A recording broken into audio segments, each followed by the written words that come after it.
तो दोस्तों हम पहुंच चुके हैं घर और आपको हम लेटेस्ट न्यूज़ देते हैं। हमको भी सरप्राइज मिला हुआ है। तो यहाँ पहुंच चुकी है प्रांजलि। एक बिग सरप्राइज है हमारे लिए।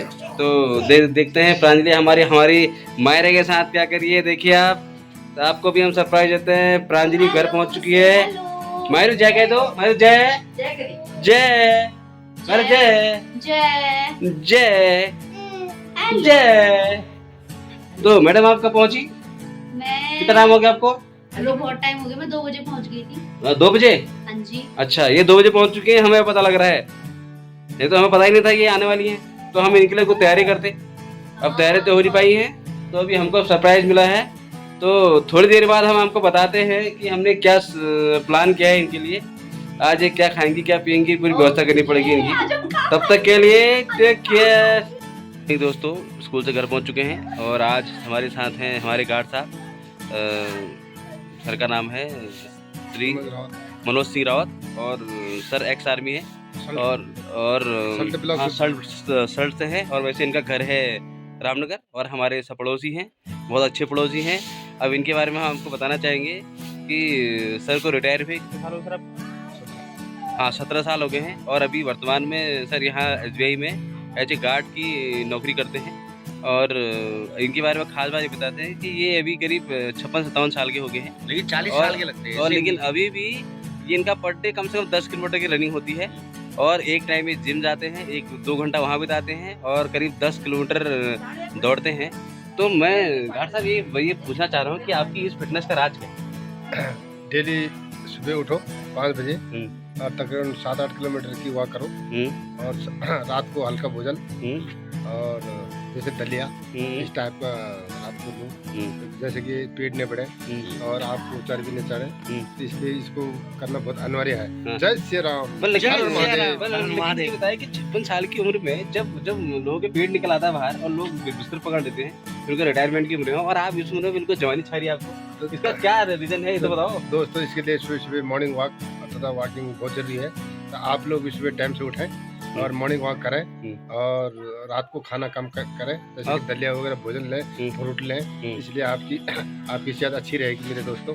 और जय श्री राम, हर जय श्री राम। मतलब गार्ड साहब ये कह रहे हैं कि अच्छा भोजन, मतलब पोषण युक्त और पोषक तत्व होने चाहिए, तब जाके आपको अच्छी हेल्थ और अच्छी वेल्थ मिलेगी, क्योंकि हेल्थ ही अच्छी वेल्थ होती है। तो आप सभी भी सुबह उठिए, टाइम पे उठिए और दौड़ लगाइए और जिम जाइए, और जिम नहीं जाए तो घर पे एक्सरसाइज कीजिए, जिससे आपका स्वास्थ्य ठीक रहे। और हम सलाह दे सकते हैं। बाकी आपने गार्ड साहब को बता दिया आपको कि ऐसे कि यंग कैसे बनना है। ऐसे बहुत कम लोग हैं जो इस उम्र में भी एकदम फिट होते हैं, क्योंकि मैं देख रहा हूँ कि 60 साल की उम्र तक आते आते आदमी ये सोच लेता है कि मैं तो बुढ़ा हो गया हूँ और कोई भी कार्य करने के लिए तैयार नहीं होता है और हर समय रेस्ट की बात होता है। लेकिन गार्ड साहब को देख लगता है कि पाँव भी उठ जाते हैं, और अभी यहाँ जबकि बाघ का डर है, लेकिन फिर भी गार्ड साहब लोहे का सरिया लेके दौड़ने चले जाते हैं और कभी कभी तो 18-18 किलोमीटर चले जाते हैं। तो ये एक फिटनेस के मामले में गार्ड साहब अपने आप में एक मिसाल है। और गार्ड साहब के हम चाहेंगे कि सभी गार्ड साहब की तरह ऐसे ही अपनी हेल्थ का ख्याल रखें। जो हमारे युवा हैं, जो हमारे युवा बच्चे हैं, जो मेरे युवा दर्शक हैं, वो इस बात को ध्यान रखें कि अच्छे जो सबसे बड़ा धन है वो आपका स्वास्थ्य है। बिल्कुल। और स्वास्थ्य के लिए हमेशा आप अपने जो आराम है उसको कुर्बान कीजिए। और अभी आप अगर अपने आराम में कुर्बान करेंगे तो आने वाले समय में आपकी हेल्थ बहुत अच्छी रहेगी। Health is wealth. और अभी हम मिलते हैं आपको मार्केट में। अभी भदोहा मार्केट जा रहे हैं और मार्केट में की हम दिखाते हैं आपकी मार्केट का नज़ारा, और फिर हम वापस घर आते हैं, फिर आपको घर का नज़र दिखाते। तब तक के लिए टेक केयर। गुड इवनिंग दोस्तों, हमारे साथ हैं हमारे प्रकाश दा, हमारे बहुत अच्छे मित्र और अच्छे हमारे पड़ोसी। हम इन्हीं के पहले मकान में रहते हैं, हमारे मकान में रह चुके हैं, अभी इनके बगल में रहते हैं। और आज एक इम्पोर्टेंट बात बताना चाहता हूँ कि बहुत खुशी की बात है कि आज हमारे दादा ने रामनगर में एक मकान और लगा दिया है।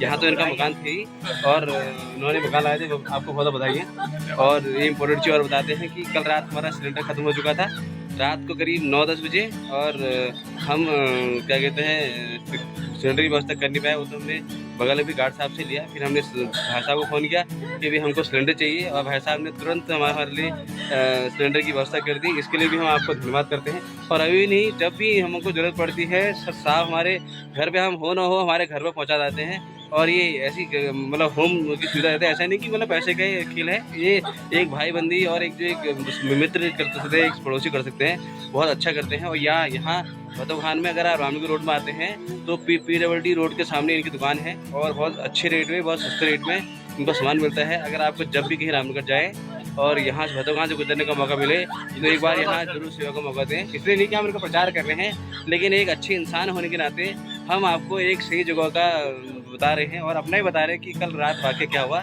इसकी रात जब भी आपको ऐसी जरूरत पड़ती है तो सर रहते हैं, हम आपको फिर से मकान मान की बधाई देते हैं। और हम चाहते हैं कि ऐसी आप आगे तरक्की करें और जल्दी हमको पार्टी दें, इसकी भी उम्मीद है हमको, और हमको जल्दी पार्टी मिल जाएगी, हम ये उम्मीद रख रहे हैं। तब तक के लिए हम जा रहे हैं भतो खान मार्केट को। और हमने पूछा हेम भाई से क्या हाल हो रहे हैं, हेम भाई कह रहे देख नहीं रहा हाथ लाल हो रहे हैं। हम कह रहे इस ठंड के मौसम में हाथ लाल कहाँ से हो जाएंगे, ठंड के मारे ठंड के मारे। अभी देखो अभी ये नवंबर का महीना स्टार्ट हो गया है और ठंड होनी शुरू हो गई है, तो हेम भाई के तो हाथ लाल हो ही गए हैं। अब तो देखो हमारे कब तो होते हैं, ठंड का मौसम चालू हो चुका है, तो आपको सर्दियाँ भी मुबारक।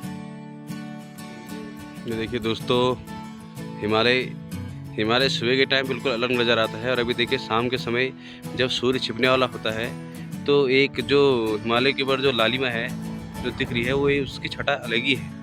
तो यही हमारी जो पहाड़ की वो है प्रकृति है, उसकी यही एक खूबसूरती है। किस लाइन में चलना है गैरव? कैसा लाइन में, कैसा लाइन जाएंगे? हाँ, हेम भाई के हाथ ठंड के मारे हाथ खराब हो रही है, इससे बस पता लग रहा है कि अब ठंडा हो गया। नहीं है, ऐसा कोई ठंडा नहीं हो रहा है वाली बात।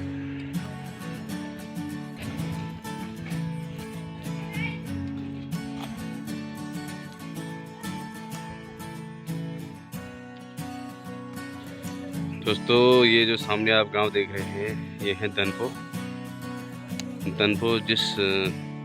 जिस गांव के क्षेत्र में हम भी रहते हैं, सामने आप देख रहे होंगे, सामने जो 2-3 मकान दिख रहे हैं, दो पीले मकान के बीच में जो हरा मकान दिखेगा वो वहाँ हम रहते हैं। ये आप देखिए हजरत खान, ये एक हिस्सा दिख रहा है। हम अभी भिक्या सेन रोड में खड़े हैं, और सामने आप देख रहे होंगे कि शाम की एक अलग ही छटा है, जो कि हिमालय और ऊपर से जो ये मैंने भी कहा था कि जो लालिमा है वो एक अलग ही सुंदरता लिए है अभी। तो यही हमारे जो ये प्राकृतिक जो नेचुरल जो दृश्य है उसकी एक अलग ही खूबसूरती होती है, और ये हमारे केवल उत्तराखंड में ही दिखाई देती है।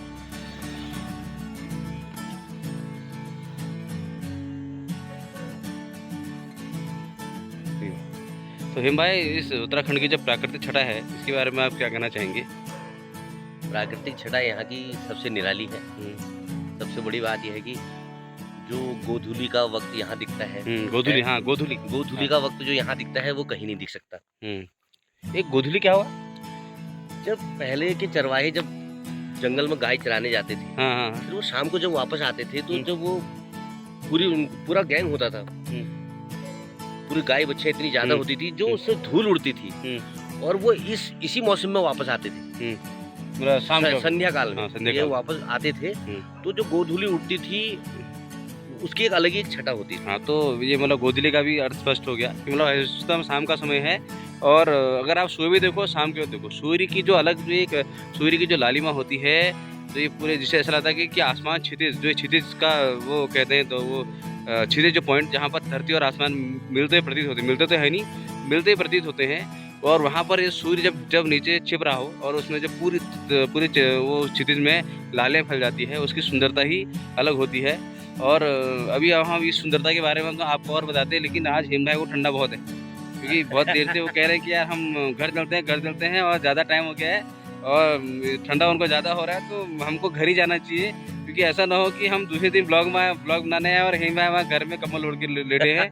तो हम चलते हैं घर और आपको घर का नज़ारा दिखाते हैं।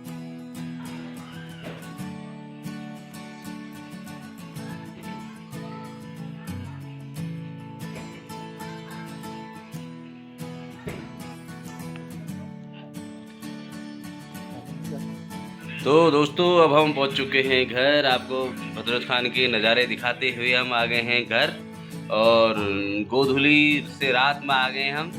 हेम भाई ने गोधुली का आपको अर्थ स्पष्ट बता दिया। और अभी हमारे सामने हैं हमारी दो बेटियां, सबसे बड़ी और सबसे छोटी, प्रांजलि और मायरा। मायरा जय बोल दो, दीदी की तरह जय बोल दो, मायरा जय बोल दे, जय। तो आज प्रांजलि रामनगर से पहुंची है, ये अभी तक ये रामनगर में थी और वहाँ का आनंद ले रही थी। अभी यहाँ भद्रत खान से होते हुए सोलदार को जाएगी। तो ये थोड़ा ये भी बताएंगे, अब हमारे ब्लॉग्स ये भी देख रहे होंगे, तो आपको हमारे ब्लॉग अच्छे लग रहे हैं? बहुत बहुत अच्छे लग रहे हैं मतलब कुछ काम के हैं, और वो उनको देखते रहना है और नई नई बातें सीखनी है। तो ये बताइए वहाँ रामनगर में सब कैसे हैं? सब ठीक है? सब बढ़िया। तो वहाँ मतलब कैसा रहा आपका जो यात्रा रही? बहुत अच्छा है, बट यहाँ वहाँ पे ज्यादा ठंड नहीं है। अच्छा, ठंड इतनी नहीं है? यहाँ बहुत ज्यादा ठंड। क्योंकि उत्तराखंड में यहाँ हमारे पहाड़ में ज़्यादा ठंडा हुआ ना, यहाँ से आगे जाते ही ठंडा शुरू हो जाता है। क्योंकि अभी यहाँ देख रहे थे कि हेम भाई भी ठंड के मारे ठुठ रहे थे, जबकि हेम भाई को तो ठंड नहीं होती है। लेकिन हेम भाई ने ठंड के चक्कर में ये घर को आ गए, हम जल्दी घर पहुँच गए थे। ये देखिए हमारी मायरू भी जय जय कह रही है, ये भी डांस करने को तैयार है। मायरू आज दीदी की आने की खुशी है, इसलिए बोलो दीदी की आने की खुशी। तो आज मायरू भी खुश है कि इसकी दीदी आ गई है। और अभी हम घर पहुंच गए हैं, आपको पता ही है। और अभी हम हमको थोड़ी देर में फिर दिखाएंगे और क्या हो रहा है, और फिर हम आपको मिलते हैं कुछ देर में। तो मायरू बाय बाय कर दो। Bye bye bye bye bye bye. मायरू को बाय बाय करने का स्टाइल अलग है। ये देखो देखो देखो मायरू मायू मायू मायू मायू जय कहते मायरू, जय जय। हेलो हेलो हेलो बोलो, हेलो मायरू मायरू, हेलो बोलो, हेलो हेलो हेलो। अच्छा मायरू, नानू का डांस दिखा दो, नानू का डांस, नानू का डांस, नानू का डांस। अच्छा तो मैं कैसे हंसती हूँ, दीदी कैसे हंसती है? अच्छा वो दीदी की स्टाइल दिखा दो, दीदी की स्टाइल। अच्छा नानी का डांस, नानी का डांस। और वो नानू कैसे करते हैं, नाना जी कैसे करते हैं, नाना जी? अरे वाह मायरू को सब आता है। Okay bye bye. अच्छा पापा जी डांस कैसे चलाते हैं, गाड़ी कैसे चलाते हैं, गाड़ी पापा गाड़ी कैसे चलाते हैं? ये पापा ऐसे चलाते गाड़ी। चलो ठीक है, मायरू ने आपको सबकी वो एक्शन और कैसे होते हैं सब बता दिए हैं, और बाकी की कहानी फिर बताएगी। तब तक take care, good bye. Video बनाएगी भी इसका मुंह देखो। मम्मी को भी दिखाना डुबकी वाला। किसको? मम्मी को दिखाऊंगा और क्या है। हाँ तो अब तो तब से वीडियो। दोस्तों अब घर पे हैं और अभी चाय पीने का समय है, लेकिन आपको पीछे कुछ दिखाते हैं। हम देख रहे हैं डीबी सर हमारे दिगंबर बिस्ट जी का ब्लॉग देख रहे हैं, दिगंबर बिस्ट पहाड़ी ब्लॉगर को। और थोड़ी देर में हम देखते हैं हमारे जीवन तिवारी सर का ब्लॉग। ये हमारा टीवी में चलता है, सब दिख रहे हैं यहाँ। आज विद्यालय में हमारा गृह विज्ञान का प्रैक्टिकल था, तो उसी का ब्लॉग बनाया गया है, तो वो हम अभी देख रहे हैं। और अभी हम चाय पीने वाले हैं, टी टाइम है हमारा। और टी टाइम में हम क्या खा रहे हैं ये अभी हम बताते हैं आपको, तो देखिए अभी आप। टी टाइम में चाय के साथ है नमकीन, जो कि खास हम मायरा को देते हैं, ये क्योंकि उसको मायरा खाती है। और ये मिठाई प्रांजलि आई है रामनगर से, तो ये मिठाई लाई है, तो ये मिठाई हम खाएंगे। और वो चाय तो हमारा शाम का हमारे घर पे भी जब हम चाय पीते थे तो हमारा परिवार जुड़ता था, और अभी भी हम चाय पी रहे हैं तो हमारा परिवार जुड़ा है। और मिलते हैं आपको थोड़ी देर में। और थोड़ी देर में हम आपको ये भी बताएंगे कि आगे क्या होने वाला है। तो ये देखिए सामने एक चीज़ और दिखाते हैं हम आपको। इसको सभी पहाड़ी लोग जानते होंगे, इसको हम बोलते हैं गुज करल, राम करेला। गुज करल, वैसे हिंदी में बोलते हैं उसको राम करेला। और आज इसकी सब्जी बनने वाली है, और इसकी सब्जी कैसी बनती और क्या उसकी विधि होती है उसको बताएंगे हम आपको। मैं बैठा हूँ अपनी ईजा के साथ और मेरे हाथ में देख रहे होगा आप राम करेला, गुज करेला, और आज इसकी सब्जी बनने वाली है। और इसको इसकी पूरी प्रक्रिया हमारी मम्मी बताएगी ना फिर। हाँ बताओ मम्मी कमरे अल्लाह बताने कमरे। और लेकिन हम पहाड़ी तो मम्मी कह रही है हम पहाड़ी हैं, हम पहाड़ी मुझे बुलौल। तो यह सब्जी कशी बनी और के ये विधि छू, और यह हम अगले ब्लॉग में बात करेंगे। तो हम इस राम करेले की इस फोटो के साथ, राम करेले के साथ आपको छोड़े जा रहे हैं, और मिलते हैं हम अगले ब्लॉग में। हम मिलेंगे अपनी ईजा के साथ आपको, और ईजा बताएगी पूरी विधि कैसे बनता है और कैसे इसको साफ किया जाता है और कैसे इसकी सब्जी बनती है। तो तब तक वेट कीजिए आप हमारे अगले ब्लॉग में, और तब तक ये देखिए, हम एंजॉय कीजिए, आनंद लीजिए हमारे इस ब्लॉग का। और हमने इसमें क्या क्या लाइफ को थोड़ा एक्सप्लोर किया, क्योंकि हमारे चैनल का नाम ही लाइफ नामा विद देवेंद्र है। तो हम जो लाइफ है उसको एक्सप्लोर करने की कोशिश करते हैं, लाइफ के नए पहलू को जानने की कोशिश करते हैं, जीवन के बारे में और रिसर्च और जानने की कोशिश करते हैं। और तो मिलते हैं हम आपको अगले ब्लॉग में, तब तक के लिए टेक केयर।